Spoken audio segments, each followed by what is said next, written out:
Welcome back to Countdown to Christmas Crafting with Mom MD Hawaii. We've got just 2 days left for Christmas, and today we're going to go through how to iron on heat transfer vinyl to a plush baby blanket. So these baby blankets are found pretty much anywhere you go, like Walmart or Target. You can also find them online. You can definitely look on my website to see some options that are really affordable. Here I am just laying out my design on the corner, and I like the corner so it can make it nice and straight and it's at an angle.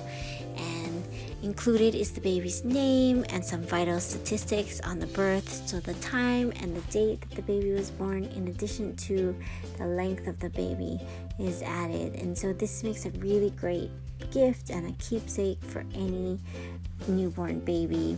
Of course, you can also add whatever design you'd like, but this is just a good example of ironing on to the actual plush material here.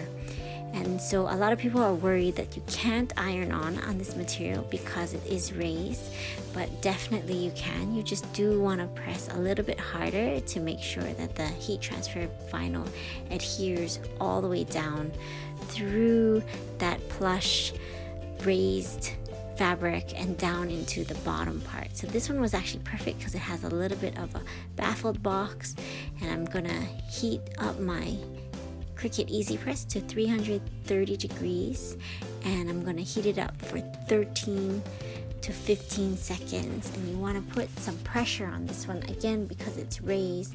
That plush portion of the material, you want to make sure that it actually adheres down to the fabric.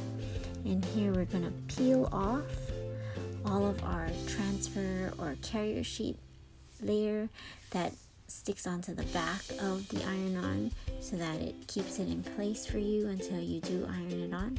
And this is me just carefully peeling each one of them off.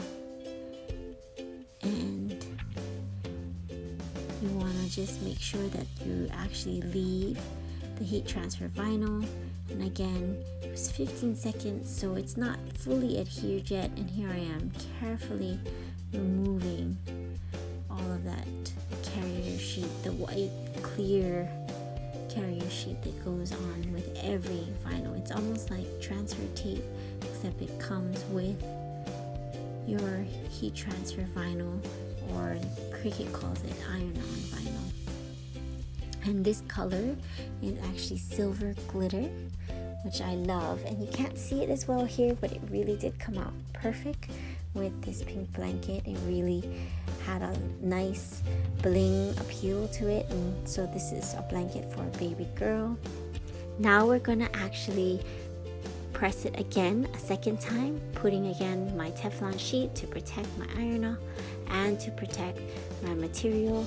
Gonna press it again for a second time, 330 degrees for another 15 seconds. And again, putting really good even pressure so that the heat transfer vinyl can actually get down into the fabric and really adhere to the material itself. And once that's done, take it off, and my iron-on design is done. You can see all the vital stats there, and it looks perfect. This is that finished product and look with all the baby's important information. And here's another example, this one done on a white blanket with blue lettering. And here's a third example. This one was definitely a lot more plush, and you can see it worked well either way. Thank you so much for watching Mom MD Hawaii. Please leave any comments or questions below and let me know what other videos you want to watch. Please also like and subscribe if you want more crafty videos just like this one.